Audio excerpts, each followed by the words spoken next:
Act 2, Scene 5. Scene, back to present day. Catherine and Nathaniel are alone in the cafe, kissing. Suddenly, Liam enters. Sorry, I forgot. What the hell? Catherine quickly moves from Nathaniel. Liam, wait, let me explain. I'm gonna kill you! Liam crosses Nathaniel and punches him in the face. Liam, stop! Liam and Nathaniel wrestle until Catherine gets in the middle and pulls him away to Nathaniel. Are you okay? This time, I'm gonna make sure you're really dead! Liam lunges towards Nathaniel again and Catherine gets in his way. Liam, stop it! Nate, you need to go! Nathaniel hesitates for a moment, then exits. Once they're alone, Liam crosses away from Catherine. She follows after him and puts her hand on his shoulder. Liam, please. No! Don't touch me! Don't talk to me! Just don't! They stand far apart. I told you we could wait. I told you if you needed time. I know. But things changed. That's not what you said! You told me nothing had changed between us. It was less than 24 hours after we found out Nate was alive. I thought he didn't remember. So you're saying you changed, and he changed, but not me. I didn't change. We changed, Liam. We don't talk anymore, not in weeks, not about anything real. Ever since I told you he kissed me, you won't talk about it. I knew the moment I saw you hold him that first night he was back, I had lost you. You didn't lose me. You have been smothering me, squeezing me tighter and tighter. You're damn right! I held on. I'm a soldier. I was trained to fight for what I believe in. This isn't war. You don't get to play the brave soldier and accuse me of treason. You haven't been treating me like a traitor for weeks. What are you talking about? You don't trust me anymore. Every time we're together, it feels like an interrogation. The other day, I saw you looking through my phone. Why did you say anything? Because I'm tired, Liam. I am tired of fighting. I'm tired of you suffocating me. It was never like this before. You're right. How dare I accuse you of exactly what happened? I can't do this anymore. Do what? What are you saying? I'm saying I can't be your consolation prize. Stop. Everyone knows it. You couldn't have him, so you settled for me. Don't say that! Well, congratulations! He's back! Why don't you do us all a favor and run back to him? Quit tiptoeing around me with your good intentions and cut me loose already! Catherine crosses to Liam and grabs him by the shoulder. Liam, stop it! I will say it a million times if I have to. I'm sorry. You're my best friend, Liam. I can't. I'm such an idiot. Have you ever noticed that when you talk about me, you use words like friend, buddy, or team? Why do I feel like I'm being friend-zoned by my fiancé? You let me finish. Just to be clear, Catherine, you are not my friend or buddy or pal. You are the love of my life. Damn it, I've been in love with you for the past 4 years. What? 4 years? Liam, we only started dating 2 years ago. I've been afraid to say this for a long time. The truth is, I've been in love with you since the first day Lawson introduced us. I thought you were beautiful, intelligent, and funny. But you were Lawson's girl. I used to wonder what would have happened if I met you first. Would we have fallen in love? But that didn't matter because he was my best friend and I wouldn't do anything to hurt him. When our unit deployed, I made a vow that I would do everything to bring him home to you, safe. When I failed, I was so ashamed. The only thing I could do to help the guilt was make a new vow. I decided to watch over you for him and make sure you were taken care of. That's why I came by the coffee shop at least once a week to check in. Eventually, we talked all the time. Then you kissed me. I was so thrilled and terrified at the same time. I asked myself if an evil part of me wanted him out of the way so I could get to you. Now he's back and it feels like this is my punishment. That's not true. You're a good man, Liam. I never meant to hurt you. And why did you kiss him? I don't know. Fine. Here it is. My final fight before I let you go. I want to believe this is how it was always meant to be. In a world where Nathaniel is alive, you still choose me. I can forgive you, Catherine, but I can't wait for you anymore. I've waited 4 years, and you either want to be with me or you don't. Tomorrow, you can come to our wedding and marry me, and we can put this whole thing behind us. But if you do that, you have to promise you'll never see Nathaniel again. There's no way we can coexist. And if I don't marry you tomorrow? Then you'll never see me again. Liam, please don't do this. This isn't... I love you. But I can't do this anymore. The guilt, the jealousy, and the fear that you don't love me as much as you love him. I can't. Liam embraces her. They both hold each other in silence for a moment. I hope I'm enough for you, Catherine. Liam lets go of Catherine and exits out the front door. Catherine stands alone. She takes a deep breath and looks up to the sky. Hello, Lord. This is Catherine Hall. I know I haven't talked to you. Why do I sound like I'm writing an email? Look, my understanding is that you're always watching and listening, so I'll assume you're all caught up on the details. I've been mad at you for a while, but can we call a truce?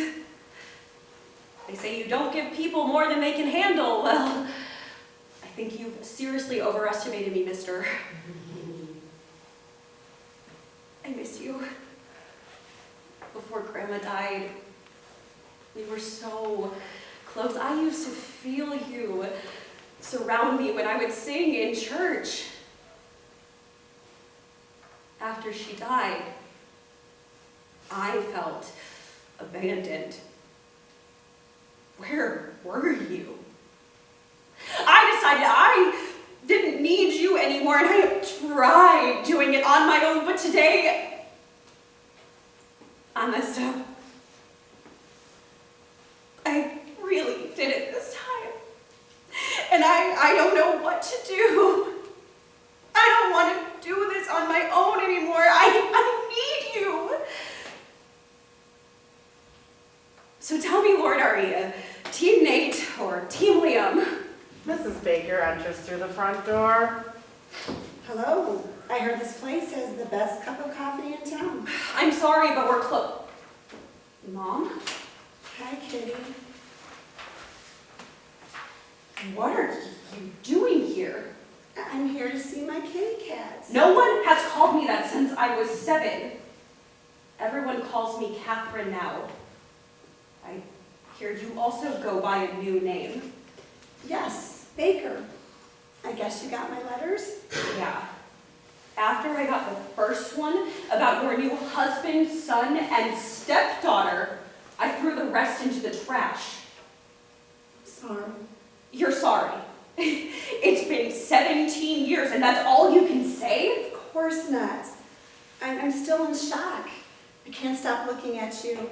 My baby girl grew up into a beautiful woman. No, I don't have time for this. Catherine starts crossing to the back room. Please. I'm not here to make excuses. I just thought you should know the truth. Get out! When your father died, I didn't just lose him. I lost myself. He was suddenly gone, and it was like the air was sucked out of the atmosphere. After 9/11, the world became a dark place I didn't recognize anymore. Most days I could barely get out of bed. I remember looking at your sweet, innocent face and hating myself for not being strong enough for you. Like I was a terrible mother who didn't love you enough to fight the hopelessness. I decided I needed help. That's when I called your grandma, and she said we could stay with her. I had the best mother in the world. She would have done anything for me. But my depression was so consuming, I began to convince myself I didn't deserve you. I thought I could never be a good mother like her, and I gave in to the delusion you were better off without me. It was selfish, and it is my biggest regret. Wow. Great story. Do you know who would have loved that story? Grandma. That's my second biggest regret. Which part? The one where you never said goodbye to your dying mother, or for letting your daughter shoulder that burden alone. I was 16 years old. She was all I had. I know, and I'm so sorry. No, you don't. Don't stand there and tell me what a great mother you had and tell me you know how I feel. Everyone left me. Do you know that she never said one harsh thing about you? Not once. I think she didn't want me to resent you. After she had to peel me off the front window waiting for you, Grandma told me we should never give up.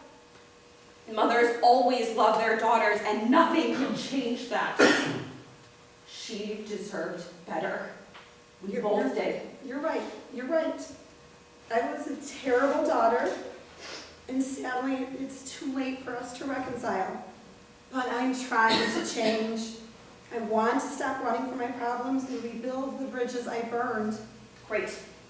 I am so happy for you and your glorious epiphany, but it is 6 years too late.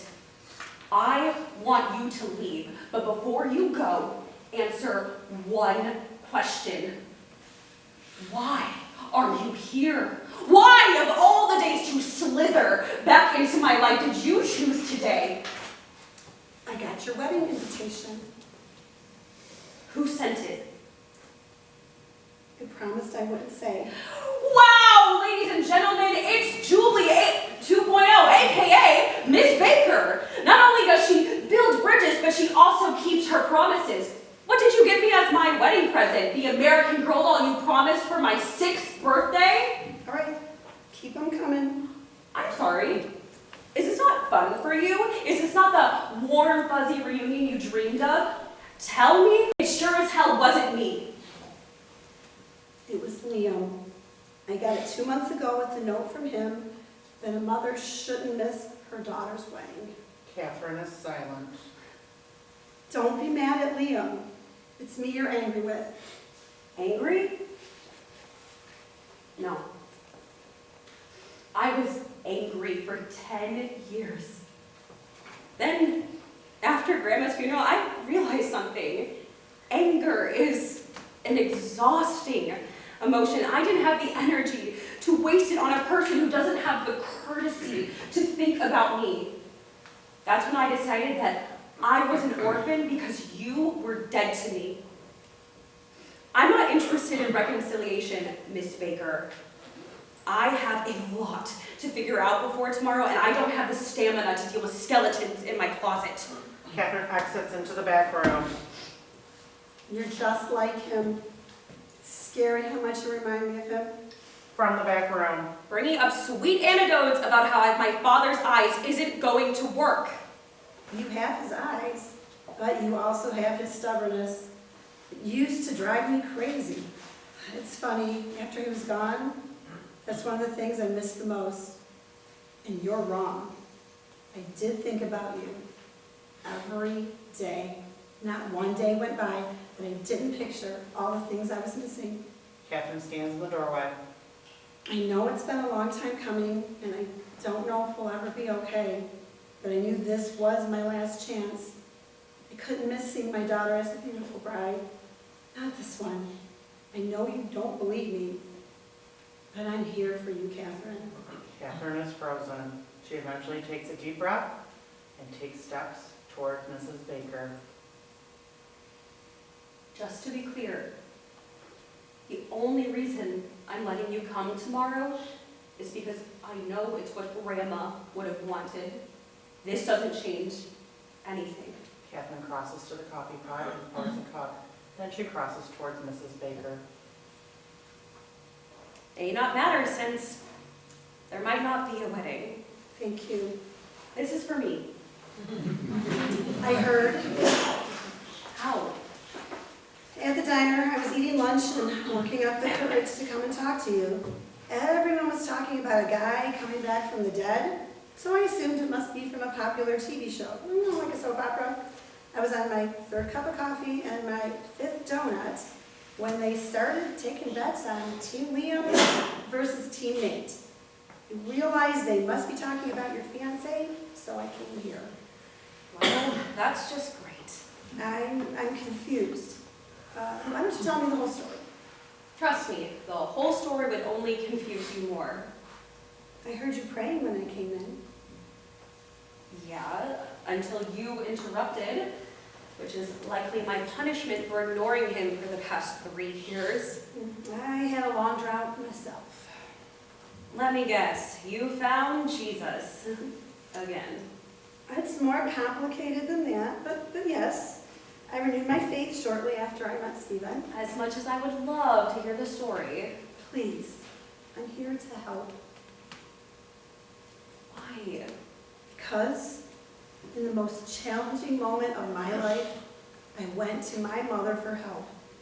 Please give me a chance. Fine, quick recap. Nate and I fall in love and get engaged. He goes off to war and he dies. I'm sad, and Liam, his best friend, is also sad, so we help each other be less sad. Fast forward, or one thing leads to another, fast forward, we're engaged. Suddenly, Nate comes back from the dead, and surprise, he has amnesia. Wait, amnesia? Seriously? Yes, so he needs my help getting his memory back, which he does, kind of. Amnesia is stupid. Then, Nate confesses his love and tells me not to get married. We kiss. Again, shit, okay. I forgot that we kissed before, but that technically doesn't count because he didn't have his memory and that was a sneak attack. Anyway, where was I? Today, I kiss Nate, but Liam walks in during the kiss and punches Nate in the face. Nate leaves and Liam and I have this massive argument and what am I forgetting? Oh, right, Liam is like, oh, by the way, I've been in love with you for the past 4 years. Then he says I have to marry him and never talk to Nate again or he will never see me again. Right? Yeah, that's it. Wow. Small town life is much less boring than when I was growing up. I think boredom is underrated. Spoken like a bride who's getting married in a library. Catherine. Deciding between 2 young men sounds like... Champagne problems, I know. I was going to say a win-win situation. That's the problem. It's not a win-win situation. How can I watch one of them walk out of my life for good? Whenever I have to make a difficult decision, I always make a positive and a negative list. Catherine stares at Mrs. Baker. But Nothing. Let's just say I inherited a few things from you two. are you talking about your attraction to a man in uniform? Don't remind me. What if this is a sign?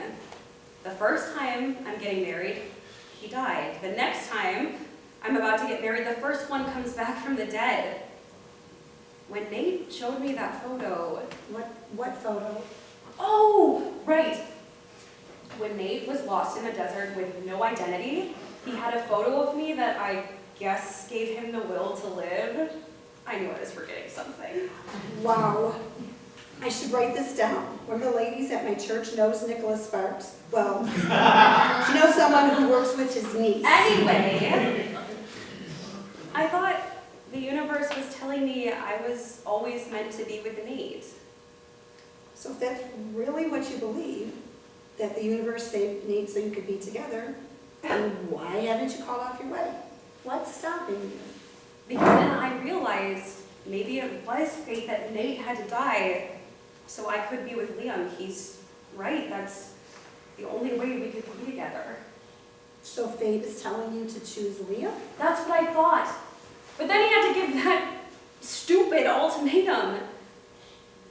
That's when I started to pray, because I thought maybe God was telling me I shouldn't be with either of them.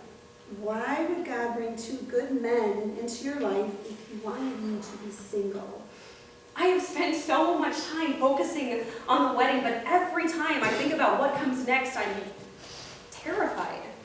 Marriage is a foggy mystery. What if I don't know how to be a good wife? What if things start to go bad and...